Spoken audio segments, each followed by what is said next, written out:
are live. Hello and welcome to the Benefit of a Doubt podcast. I'm your host, Adam Dowd, and joining me as always is co-host Cliff Thomas. He got his promotion last time. I am so happy. I've got a name badge. I'm just here, but I'm excited.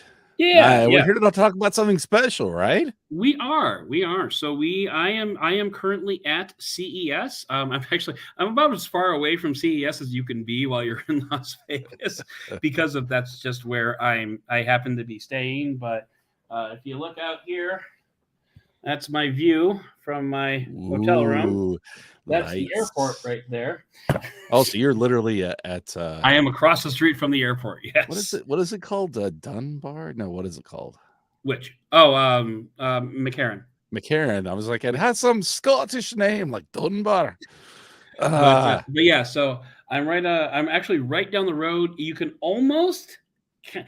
see where the fabulous Las Vegas sign is from my hotel room, but you can't quite see the sign because it's visited it though. I've been following your Instagram.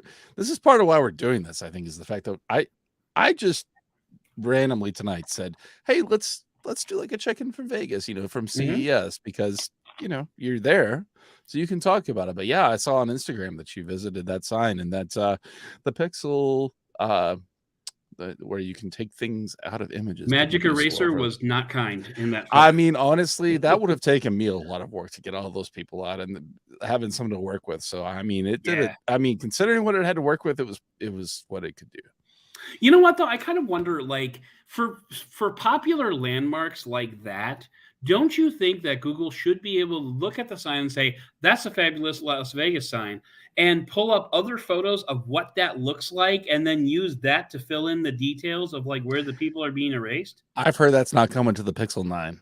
No, that's not true. But the Pixel 10, the Pixel 25, the Pixel X, the Pixel, the Pixel Foldable. There you go. But yeah, so the nature of CES is I can't really talk about what I've seen so far, like a lot of it. Even the little bit I know, I can't talk about. Yeah, like, well, the Volkswagen ID.7 launched yesterday. That's actually why I'm here. Right. I'm actually here on a sponsored trip from Volkswagen, which is really funny. But yeah, so Volkswagen officially launched the ID.7 yesterday, which is an electric sedan that has a range of up to 700 kilometers or 430 miles. That would make it even better than the Lucid Air. Yeah, that's very not bad. That's wow. Very not bad. No, because the Lucid Air right now has the top tested 410-mile range of everything that I've read. So, I mean, it's 20 miles, and who knows how that actually goes in like the real world. But that's downhill with a tailwind, right? In a warm climate, right? Right, exactly. So, but still, it looks like, I mean, I haven't been able to open. Given that it's Volkswagen, it's probably pretty stylish. It's got to be stylish. It looks nice. I actually grabbed a couple of photos of it. I don't have any to show. Actually, do I? I don't know. I really haven't been on Wi-Fi much, so I doubt anything's uploaded to Google Photos. We'll just put it in a post. No, we probably won't. Or we can do it. Actually, I got some photos here. Hang on. Let me pull it up here. Sorry, we are very unprepared here. Sorry. No, I mean, this is spur of the moment, and this is very spur of the moment. Yeah. I mean, part of this too is, I mean, part of this unpreparedness is, like I said, I proposed this at 5 my time tonight, and Adam was probably like walking somewhere, or as I sent that. So sometimes I forget that my hands, when they're down here, you can actually see me gesturing. So up here, yeah. But so I wanted to talk about this, just to talk about the environment of CES, what it's like this year after. Oops, just bumped my microphone. But post, I don't want to say COVID's over, but this is probably the first time that a lot more people have been back to CES. Very true. Oh, there we go. So it's got a wrap. Is that a wrap? So that is the paint. That is electrically dynamic paint. It's like 40 different layers of like different paints and stuff like that. I don't think the car is shipping with this. I think this is just this is concept car. Yeah, this is like a kind of a soft launch of the ID7, Right. and I heard one of the executives say that they're going to do like a real launch, like a for real reveal later on. So kind of made me wonder what. Well, I mean, so normally with concept cars, right, you have crazy details like no mirrors or bumpers that definitely aren't like US spec, but from what I can see there, that's basically the car. It's just got Right. their deep layers of paint and all that stuff on top of it. Yeah, totally. So And part of that, when you've got that over it, it also kind of obscures a little bit of leaves a little bit for their official reveal. But that's really cool. Did you get a chance to sit in it no, we haven't been able to open the doors or anything. So I have an appointment to see it tomorrow, and we're going to see how that goes. I don't know if they'll let me open the doors or not, but I really hope I can. But it's also outside, and it's supposed to be raining all day tomorrow, so go figure. it'll be Yeah, under a tarp? so yeah, maybe I hope so because that's my opportunity to actually like take real photos of the car, because I mean you could tell the one that I showed you was at night, and like there were people standing all around it and stuff like that. So this is going to be more of an opportunity to Right. And so I wanted to ask two things, right? First of all, yeah. this is your first time, I think, maybe not, but maybe your first time at CES being sent to be on like a sponsor side. And then two, this is your first time going to CES specifically for an automotive reason, right? It And is. those two things are tied together. Right. But I just wanted to know your thoughts on both of those experiences, maybe, and I'm sure they kind of blend. But Well, I mean, like, so as I told the higher ups at Slash Gear, I'm like the least car guy on the entire Slash Gear team. So, but I think I'm also the only one. You really do have some car guys there. Chris Davies reviews cars all the time. Oh yeah, definitely. Right. Slash Gear is And definitely into especially electric vehicles.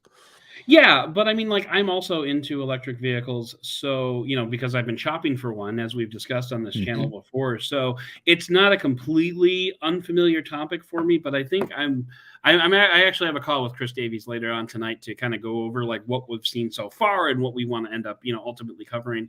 Sure. I would love to get his perspective on like, different takes that we can do. So there will be more from VW at slashgear.com. Stay tuned to that. But yeah, so it's been interesting, like being on a sponsored trip. Like, so the nice thing about CES and going as media is everyone's here to kiss your ass as it is. So like, but when you're on a sponsored trip, it's even more a little bit like, for example, VW has a fleet of cars here that are here just to take us to different things if we need them. And I'm currently sitting in the Four Seasons. So, I mean, VW is not being shy about their budget here. So yeah, it's very hoity-toity. You want to see here? Look. Yeah, let's take a look at your That's my room. my goodness, wow. Yeah, it's got a mini bar and everything. He's not even showing you the bottle of Romulan ale he has. No bottles of rum. They do have scotch in the mini bar though, and I've been debating if I want to drink it. Because like, it's VW's dime, but at the same time, like, I don't want him to come back and be like, bro, $150 from the mini bar. Come on. I think there's probably something in between that you can do. Yeah, probably. But no, One versus 20. VW has kind of like a base of operations basically in the lobby of the hotel where you can go there to check in with cars to take you places. They also have like food basically all day long, so if you need to like stop in and grab a bite to eat or grab dinner, or this morning I had breakfast before I left, which is a bit of a luxury at CES. So they had like all that stuff, and it's actually really nice. And from a productivity standpoint, I'm really only have to be here for VW. But like I have chosen to book myself out, all day on Wednesday, all day on Thursday, Right. and half the day on Friday before I fly out, to go to, various vendors and meet up with various OEMs and PR contacts and stuff like that. So, and I'm meeting a lot of them for the first time in person, which is great because I've been working with these people for years and years, and I've never met any of them. George, George, Greek names that starts with a K, from Verizon, is one of their key spokesmen. Basically the Des Smith of Verizon. And I mean, I think in general, one of the things about CES for people in your trade, right, is the face-to-face contact. Not just PR, but yeah, face-to-face contact, whether it's PR people you haven't met, but also I think for a lot of people, it's kind of, I mean, it's the same thing when Fellow you go journalists. yeah, exactly. The journalists face-to-face, because you guys are all spread all over the place. You connect mostly on Twitter, and then events like this are kind of like the I don't want to call it a homecoming, but it's an event, or it's an event that allows people in your trade to connect and talk about the industry and things like that, and also count your steps. And actually, where am I at? This is a light day, 10,296 at 4:00 in the afternoon. So I've still got a couple of more things to go to. So I'll probably get up to 13,000. But no, I was going to say, one great thing. I went on a little, I guess, a mini junket, something this morning that a company took a bunch of us out to go demonstrate something, and I got a solid 3 Beyond a Doubts out of it. Nice. So I've got, so stay tuned we're going to have Chris Velasco. Can you tell? I was going to say, can you tell us at least one of those? I don't know. Yeah. So we're going to have Chris Velasco. We're going to have a Flo Ion, and we are going to have a Michael Fisher. So. Oh yes. All of those sound so delicious. By the way, I'm going to have to be on at least one of those. Oh yeah, definitely. You're more than welcome. And stay tuned, because there might be a multi-person cool. Multi-person Miriam podcast tomorrow that I might make it to. I'm not sure. Yeah, she always does this from CES. And what's the one in Germany? IFA. IFA. Yeah, that's right. Yeah. Exciting. Well, cool. So you got to see Miriam doing her Mercedes-Benz stuff. I have not seen Miriam yet. Oh. But we have kind of like a group chat going with everybody. Okay. So. Well, that's exciting. Is there anything that you've seen that you can talk about that what got you excited that you can actually talk about? I know you haven't been to a whole lot, just because you've been obviously the VW stuff, but then if you want to talk about anything else, give us some. So I met up with Brad Mullen from Mediatek. The Mediatek just launched the Dimensity 9200, which is like their latest flagship, and they had a couple of Vivo smartphones here that are running it. So I got to play with that for. Do they have any new Companio stuff, or Companio? I don't know how they say that. Not that's KOMPINAO. That's like their like stuff that would go in Chromebooks and if they did, they didn't have anything of that to show off. Sorry, I've been wondering about that all day, and I saw Brad just got in, didn't he? Like he just got in earlier today. Yeah. But yeah, so I got to play with that phone for a little while. I mean, Vito? Nothing really super in depth.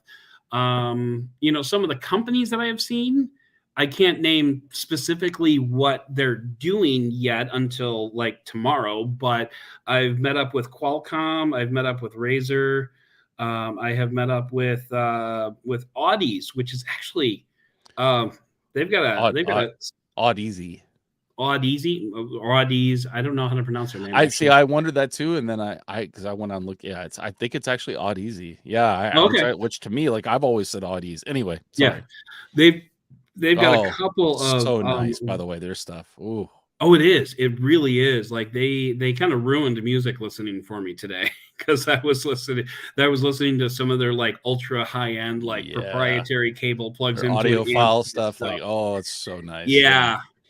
So I met up with them today. Who did I meet? Yeah, yesterday was not a lot, because a couple of my meetings ended up actually getting canceled. So yeah, I think that really just kind of I wanted to go see the Dyson Zone today, but I missed it because I scheduled the appointment in Central Time and didn't realize that it wasn't Pacific Time. So I totally missed that, which is what enabled this podcast, by the way. Right, exactly. So I can't complain. I can't complain too much about that. But yeah, so I mean, like a lot of it is, just meeting up with people and, making that face-to-face contact that I haven't had a chance to do. One thing I was going to say, especially for, this is especially good for me because of of most of the journalists in my field. Most of them live in San Francisco or in New York, and they hang out with each other on a regular basis. So it's like, this is particularly special for me because I'm in Chicago and there's nobody in Chicago. So you've been in this industry for a while. When did you start at Pocket Now? What year? Like 2016? It's been almost a decade. Yeah. I think it'll be a decade in February, actually. Really? Yeah. Oh, I forget, because even when you were with your daily job and back when we were with TechBeard, you were still doing freelancing with Pocket Now. So, yep. Yeah, I forgot about that. I've been freelancing with Pocket Now since 2013. So wow, that's good, bro. Yeah, so basically a decade. Coincidentally, I ran into the Android Authority guys today at the Razer meeting. Were they like, please, but take care of our podcast again? Yeah, no, that's a hard no. How about no? How about no? No, I'm saying that's a hard no from them too. Oh, yeah, I know. They've the Android Authority folks, like there were a few believers, but a lot of them kind of felt like podcasts were kind of like tea leaves. Well, they're all, I mean, a lot of those guys are freelancers too, so it's just something out of their day. Yeah. But yeah, so here's I kind of talked about this earlier, but so I think the last time you were at CES was 2018 or 2019? 2019. Right? Okay. If the pattern holds, the next time I will be at CES will be 2028. 2026. Oh, nice. Because it was 3 years between 2016 and 2019, 4 years between 2019 and 2023. So what's the atmosphere like then between what you remember of 2019 and now? I would say it is almost back to normal to the extent of what I have seen thus far, which is to say I have not stepped on the show floor yet because it doesn't open until tomorrow. Right. So like, as far as like what the density of people will be, I would imagine we're going to be pretty close back to 2020, pre-2020 levels. Which is going to suck because like you're pushing your way past people. And I've been masking up like anytime we've been like confined, like in bus rides and stuff like that. So it was kind of funny because at one point I was sitting like it was me, Chris Velasco, and then Flo, and I had a mask on, she had a mask on, so we didn't actually recognize each other at first. And so I made some kind of stupid ass comment about, I don't even remember what anyway, and she's like, "Is that Adam Dowd?" I'm like, "Yep, you." You do have a very recognizable voice. The face, but you recognize the bad sense of humor. She probably had some kind of fancy pink something. I don't remember. I don't think so. No. No. I just, every time I see her, she's got something pink going on, because that's the flow I know. But I'm really looking forward to having her on Beyond a Doubt for sure. That's when I was like, I have been like saying, let's get Flo for like 2 years. Yeah, I've been trying to. I know. So we got to pin her down. Everybody's busy. I'm in her Discord and everything. Like, it's not hard. But anyway, yeah. So she'll be coming to the show. So, do you feel like an automotive journalist now, or do you feel is there any like? I'm still a mobile guy. Like most of what I've seen since I've gotten here, aside from VW was actually mostly yesterday. That's why I didn't do anything else. Yeah. But VW was most of my day yesterday, but I kind of felt a little out of my element, which is part of the reason why I want to talk to Chris later today to kind of get a sense as to I totally get it. One of the things that we'll just talk about that for a minute, right? And that's that, and I think I've kind of even mentioned this to you previously, and that's that I feel like in a lot of ways like that when you had mentioned like, I'm not really an automotive journalist, but I feel like in a lot of ways those two worlds are, I mean, the fact that, as an example, Volvo through their electric vehicles, which is Polestar. It is one of the first. In fact, it was the first company to use not the Android. It's Android Automotive, not Android Auto. Android. Yeah. Okay. Yeah. Right, Yeah. right. So it's all of the things that you see on the not, on the not directly in front of you, depending on what vehicle you're in, is all The back end stuff. the back as well, and also and actually, honestly, it may be skinned or something like that. But all of the everything that you touch on a capacitive screen is going to be from Android, Yeah. which really takes a lot of pain points out of, because I mean, I know that since Tesla has become the monolith that it has, one of the things that traditional automotive makers have been doing is hiring user experience and Android engineers and user interface designers like crazy, because they're Mhm. so far behind the game when it comes to software. Which, I mean, Yeah. software is becoming such a huge part, especially with not just electric vehicles, but With all vehicles. with vehicles in general, right? But especially electric vehicles, especially when we're headed towards this, what feels like inevitable self-driving trend that we're going to for most automobiles. And so, yeah, I mean, really being a mobile journalist is really not, it's not going to be too much out of your wheelhouse, and especially as it continues to converge. Yeah. And the thing I don't know is if I know that there was supposed to be, and this is maybe just something that you keep your eyes open, but I think there were at least one or two more automotive manufacturers. It might be Honda, actually, now that I think about it, that were going to start using Android Automotive in their Mm. electric vehicles. And something else that you're seeing, just now that I'm like expounding on this, is that I know that Honda is using GM's, I forget what the platform is, but it's their flexible platform that, like, the Hummer electric vehicle is on, that the Chevy Silverado electric vehicle is Oh, right. on. Right. Right. But it's basically a skateboard on wheels that Yeah. is expandable, right? And they're partnering with them because Ultium, I think, is actually what it's called. Yeah. And Ultium. Yeah. I Yep. know Yep. that what I'm trying to say is that with Honda working with them, because everybody's so far behind the game, like, there's so much more like platform and technology sharing going on between these. And I think actually GM is partnered with Volkswagen too. I could be wrong about that. Mm. Anyway, but it's just very interesting that I almost wonder, like, not consolidation, but how much is going to be different outside of like software experience and like styling and things like that, and packaging, 10 years down the road, because we're sort of in the nascent sphere of this kind of stuff. And Yeah. anyway, I just said a mouthful. Sorry. No, that's fine. So, like, a couple of things.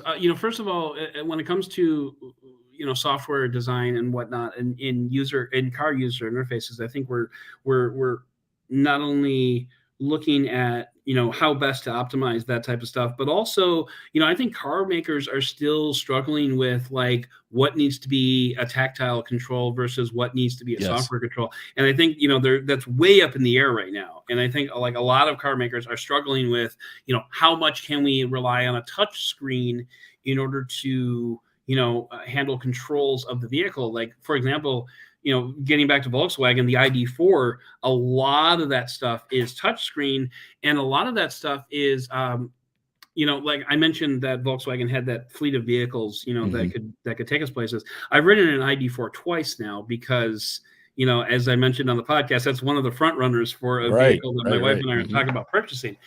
And, like, one of the drivers was mentioning that, like, in order to do the windows, like, a driver will normally have control of all four windows.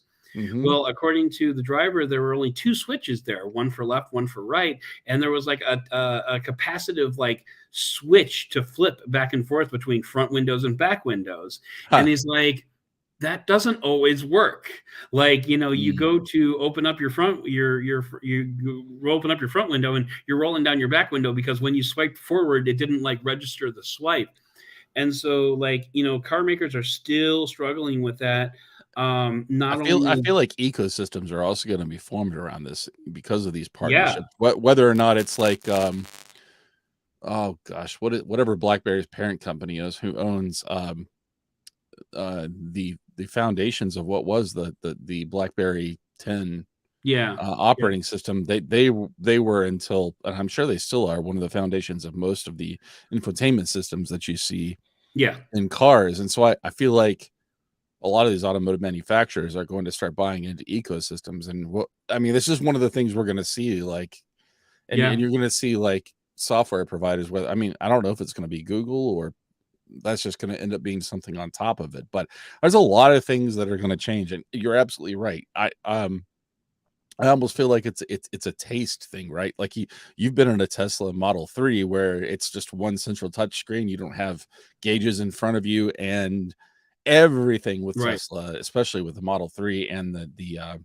model, whatever their smaller SUV is, I forget, but Model Y are all through a touch screen, and it's all software based. And some people are comfortable with that, but electric vehicles are the future, whether you like it or not. And so you're going to have to sort of grandfather in some of those older people that are going to expect physical controls. And so it's almost that's like another choice of taste and styling and user all those things that you're going to have to decide when you're choosing what vehicle you're going to purchase.